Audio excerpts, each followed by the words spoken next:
Willkommen zu Frequent Traveler TV. Heute am Sonntag auch eine frisch gepresste Ausgabe. Nein, zwei frisch gepresste Ausgaben. Einmal für euch zur Überraschung. Ich habe ein paar Themen zusammengesucht, die neu waren. Die wollte ich mit euch besprechen. Dann haben wir nachher mit Mario, ich denke mal im Anschluss so 5 bis 10 Minuten, je nachdem wie lange das hier dauert, werdet ihr automatisiert weitergeleitet zur nächsten Sendung mit Mario. Nichtsdestotrotz haben wir Themen für euch. Und denkt dran, den Kanal zu abonnieren, Glocke, Like, Kanalmitgliedschaft, T-Shirt kaufen.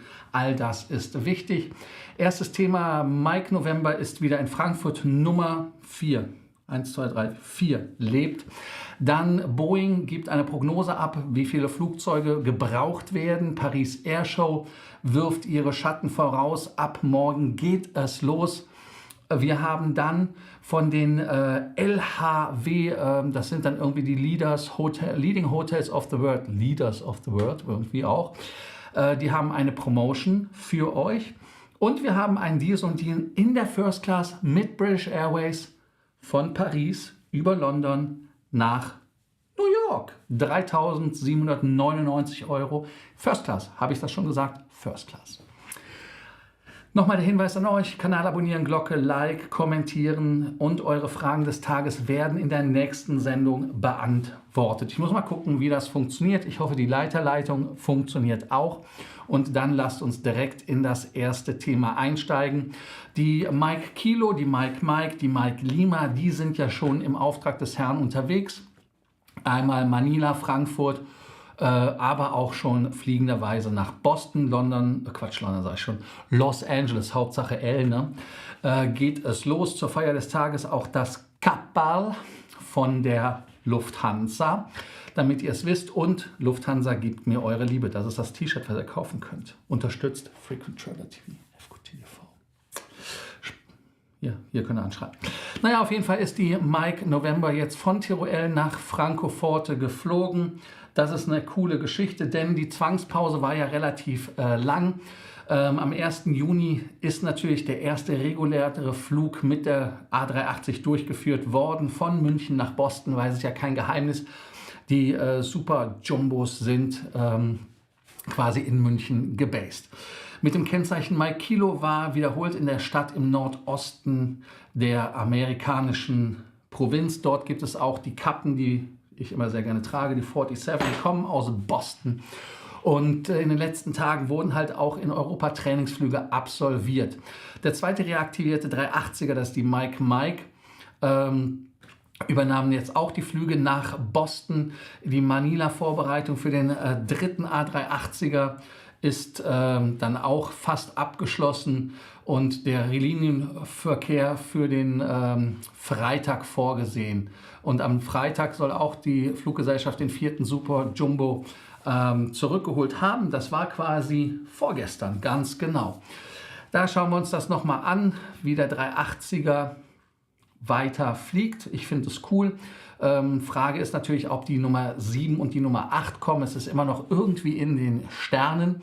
Ja, warum? Weil die einen größeren Schaden haben als die anderen. Wahrscheinlich Hagelschaden, so ist das halt. Wir wissen ja, wie viel Airbus weniger an Lufthansa gezahlt hat, weil die Flugzeuge zum Beulendoktor müssen. Jetzt haben wir das nächste Thema und das ist ein Thema, was ich auch relativ spannend finde. Ich bin dieses Jahr nach Paris nicht gegangen, obwohl ich es eigentlich wollte. Die Paris Air Show ist ja das Who is Who der Luftfahrt in Le Bourget mit einem sehr geilen Museum, wo wir ja auch mal ein Event hatten mit dem Private Jet und Just Greve von Lufthansa damals als Head of Loyalty. Und dort ist es so, dass aus 49 Ländern Anbieter und Zulieferer zeigen, was sie können, was sie machen. Und am 19. geht es wirklich los. Einige hoffen auf Aufträge. Lufthansa wahrscheinlich dort auch vor Ort verhandelt mit irgendwas. Vielleicht kaufen sie Sitze, vielleicht kaufen sie Flugzeuge, wissen es leider nicht. Aber andere Fluggesellschaften haben schon die Orderbücher aufgemacht und gezeigt. Die Paris Air Show ist natürlich mit der Farnborough Air Show im Wechsel unterwegs. Und jetzt ist wirklich die 54. Ausgabe dort vor Ort. Coole Sache mit 2450 Ausstellern. Vom Montag bis Donnerstag ist es leider nur Fachbesuchern und der Presse gestattet, aber ich gehe ja dieses Jahr leider nicht hin. Von Freitag bis Sonntag ist dann die Messe auch für die Öffentlichkeit geöffnet. Gewöhnlich ist das so, dass dort die Bestellungen bekannt gegeben werden, aber der Kollege von Airbus, der Verkaufschef Christian Scherer, sagte zur dpa, wir brauchen keine Airshow, um unsere Bestellungen zu machen bzw. zu zeigen, dass wir Flugzeuge verkaufen. Denn man hat mehr als 1000 Bestellungen reingeholt und damit mehr, als man in einem Jahr ausliefern könnte. Nach dem Geschäftsbericht in der Corona-Krise steuert der Luftverkehr natürlich wieder auf das Niveau von 2019 zu. Wir haben das ja angeguckt in Asien, überall geht es wirklich ab, innerhalb Deutschlands leider nicht. Und ihr seht ja, wie viele Fluggesellschaften ihre sprithungrigen Flugzeuge ausflotten. Die Engpässe bei den Flugzeugen dauern noch mit 2025, auch bei den Plänen mit den Triebwerken. Bei der Wartung gibt es Probleme 320er oder aber auch bei den 220ern. Grundsätzlich ist es so, dass alle Fluggesellschaften, übrigens auch die 737 hat Engpässe bei den Triebwerken, ist ja nicht so. Da ist es so, dass es dort aber dann weitergehen sollte und schauen wir mal, was dort an Bestellungen reinkommt. Auch am Ende des Jahres ist ja übrigens Dubai, bin ich auch noch nicht ganz sicher, ob ich zur Dubai Airshow gehe, aber ist noch ein bisschen Zeit. Hotel ist zumindest gebucht, Flug noch nicht. Der Großraumjet, die 787 Dreamliner, ist auch wegen Fertigungsmangel ja auch irgendwie in die Bredouille gekommen und da müssen wir dann mal schauen, was da passiert. Was sagt ihr zur Airshow? Ist das etwas, was euch interessiert? Leider gibt es dort ja nicht so wirklich richtig geile Sachen, aber in Dubai gibt es geile Flüge. Ich bin mal gespannt, was passiert. Leider wird der 2500 ja nicht gezeigt. Auch was wichtig ist, ist natürlich, dass dort Militärsachen gezeigt werden. Heißt also zum Beispiel so ein F-15E Strike Eagle, aber auch der B-1B Lancer. Außerdem sind Hubschrauber, die Chinook und die Apache vor Ort zu sehen. Das Tankflugzeug A330 MRTT und der Militärhubschrauber Tiger und die NH90, die ja irgendwie nicht ganz so happy waren in Norwegen, denn haben ja alle zurückgenommen. An Airbus haben gesagt, hat er es nicht gebracht. Spannend finde ich übrigens auch, dass der 330 MRTT, was ja diese Militär-Tankflugzeug-Variante ist, eventuell auf die Basis des 330 Neo gehoben wird übernächstes Jahr. Auch eine interessante Geschichte. Drohnen oder sowas interessiert mich nicht so, deshalb bin ich da direkt wieder raus. Ich wollte es euch aber einmal berichten. Wichtig ist auch an dieser Stelle, was Boeing sagt. Wir haben ja noch die Zahl im Kopf von den Freunden von Airbus. Man rechnet irgendwie bei über 40.000 Flugzeuge. Boeing ist davon nicht ganz weit weg, denn sie sagen, dass in den nächsten 2 Jahrzehnten, also 20 Jahren, eine Verdoppelung der weltweiten Flugzeugflotten vorausgesagt wird. Und damit bräuchte man etwa bis 2042 48.600 Maschinen im Einsatz. Und das ist natürlich relativ krass, wenn man sich das anguckt. Denn man muss natürlich auch da schauen, was das für die Fluggesellschaften bedeutet, wann sie kaufen müssen. Dass da keine Engpässe passieren, dass man halt wirklich auch die Flugzeuge dann bekommt, wenn man sie braucht. Und wenn diese Produktivitätsgewinne in der Flotte noch etwa 20% größer sein werden, was man so ausgibt. Und Airbus hat uns ja auch zum Beispiel erhört mit den Worten, wir wollen 25% mit diesem komischen Außenfan-Triebwerken, ich habe den Namen jetzt komplett nicht mehr auf Schirm, wie heißen die nochmal, aber auf jeden Fall, die haben diesen Fan außen mit dem Prop, die sollen halt wirklich nochmal richtig Sprit sparen. Und da geht natürlich Boeing auch hin. Aber mit der 737 kannst du es nicht machen, weil dann würde ja im Boden immer den Asphalt wegkratzen oder den Beton. Da bin ich mal gespannt. Airbus baut ja dann damit quasi den Nachfolger von der 320, aber trotzdem nicht mit Wasserstoff. Und genauso ist das auch, dass sich die Prognose bei Boeing im Prinzip mit Airbus wirklich übereinschneidet und sagt, okay, das ist so. Man sagt halt wirklich, dass diese 46.560 Maschinen, das ist das, was Airbus sagt, im Vergleich zu den 48.600, das ist jetzt im Bereich des Errors, ist es so, dass man dort halt wirklich Flugzeuge mit mindestens 100 Plätzen avisiert. Heißt also, während Boeing auch etwas kleinere Regionaljets mitzählt, hat Airbus das nicht gemacht. Daher kam dieser Daumenwert in dieser Richtung.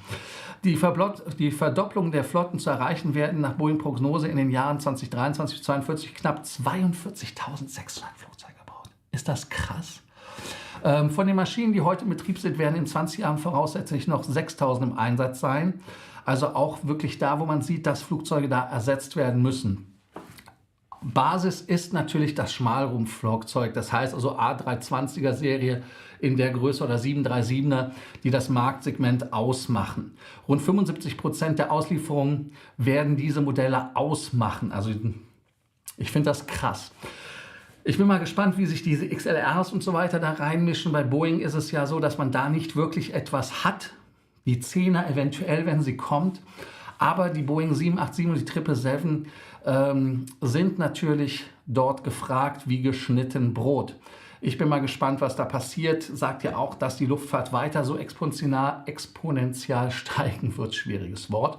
Oder sagt ihr, nee, man weiß es nicht ganz genau. Ich bin mal gespannt. Aber ihr wisst ja, auch an Tagen wie heute gibt es etwas aus der Welt der Meilen, der Punkte und des Status. Und zwar ist es so, vom 15. Juni bis zum 5. September gibt es die Leading Hotels of the World, LHW, also LHW, die mit ihrer Promotion, die sich nennt Stay More, Earn More, klar, wenn du dich länger aufenthaltst, gibt es mehr, für bis zu 6000 Punkte kann man damit bekommen. Und zwar geht es so, ein Aufenthalt, keine Bonuspunkte, 2 Aufenthalte, 1000, also 1000, 3 Aufenthalte, 2000, 4 Aufenthalte, 3000. Das sind dann zusammen nach Adam Riese 6000 Punkte mit einem Wert von ungefähr $480. Man muss natürlich sagen, dass die Hotels bei LHW relativ geil sind. Kann man ja auch sehr cool mit der American Express Platin-Karte buchen. Grüße an die Kunden, die die USA-Karten haben. Und man muss natürlich auch schauen, dass man den Status mit dem Programm nach einem Aufenthalt hat, wenn man $5000 ausgeben kann im Kalenderjahr. Heißt also, man kann nur Punkte bekommen für Übernachtung. Nicht für Essen, nicht für Massagen, nur für reines Schlafen. Wichtig bei dieser Promotion, ich wollte es euch nur mal mitteilen, aber ihr wisst ja bei solchen Punkten, das ist immer eine coole Geschichte. Und wichtig ist, es sind nicht Nächte, also das heißt ein Stay, keine 2 Stay. Also das heißt, es kann auch sein, dass der Stay eine Nacht ist oder sowas. Aber es ist halt nicht so, dass das jetzt nach 5 Nächten kriegst du die einfach. Das ist ganz, ganz wichtig, dass man dort das beachtet. Jetzt gehen wir auch noch mal zum nächsten Punkt. Ich muss mal gucken, wann wir anfangen mit der anderen Sendung. Mit dem Deal. Da gebe ich euch jetzt direkt mal das Screenbild. Da seht ihr es auch schon, wenn ihr da schaut. Bei der Airfare oder Deal heißt es, dass es eine Buchung ist, ein Mix aus dem A-Klasse und aus dem J. Von Charles de Gaulle bis London Heathrow ist es ein J und ein A natürlich von London Heathrow bis nach New York. Also es geht Newark, aber es geht auch JFK. Preislich ist es alles relativ cool in meinen Augen. Wenn wir uns das Ganze angucken, 3.499 €. Restriktionen sind dort folgende, dass man 28 Tage vor Abflug buchen muss.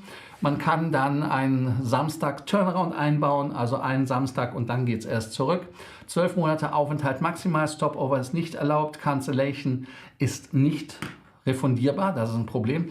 Aber man kann natürlich ein Reissue machen und dann die Fare-Differenz zahlen, um das Ticket zu retten.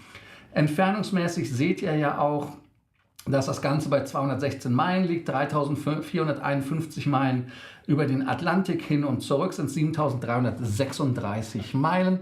Ihr seht auch hier hin in JAJ, da seht ihr das nochmal, Charles de Gaulle, London Heathrow, JFK und so weiter. Alaska Airlines 32.986 Meilen, 19.740 bei Iberia, British Airways und Aer Lingus sind es nur 18.714. Keine Ahnung, warum bei Aer Lingus weniger. 18.296 Meilen bei American, Finnair gibt 17.492 Meilen. Dann geht es bei Royal Air Maroc und den anderen mit 10.870 weiter. Das ist Qatar, das ist Royal Air Maroc, Malaysia, Japan, Airlines S7, LATAM, Royal Jordanian und auch Sri Lankan Cathay Pacific.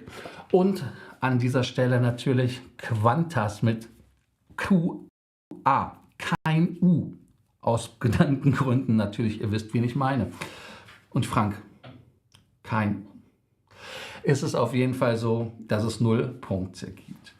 An dieser Stelle kommt normalerweise die Frage des Tages und ich beantworte eure Fragen aus der Sendung. Aber dadurch, dass ich euch direkt überleite in den anderen Chat, hätte ich fast gesagt, Chat ist es ja, und andere Sendungen, denke ich mal, macht keinen Sinn, die Fragen hier zu beantworten. Ich freue mich gleich, wenn ihr schaut, wenn Mario online ist und dann können wir direkt Vollgas und Attacke geben. Stellt eure Fragen dort. Ich muss mal gucken, ob man das rüberschieben kann. Weiß ich jetzt ehrlicherweise nicht. Wichtig ist an dieser Stelle aber wie immer, Kanal abonnieren, Glocke anmachen, Like da lassen, kommentieren. Ach, ihr wisst das. T-Shirt kaufen, T-Shirt, Kanalmitgliedschaft. Ach, macht, was ihr wollt.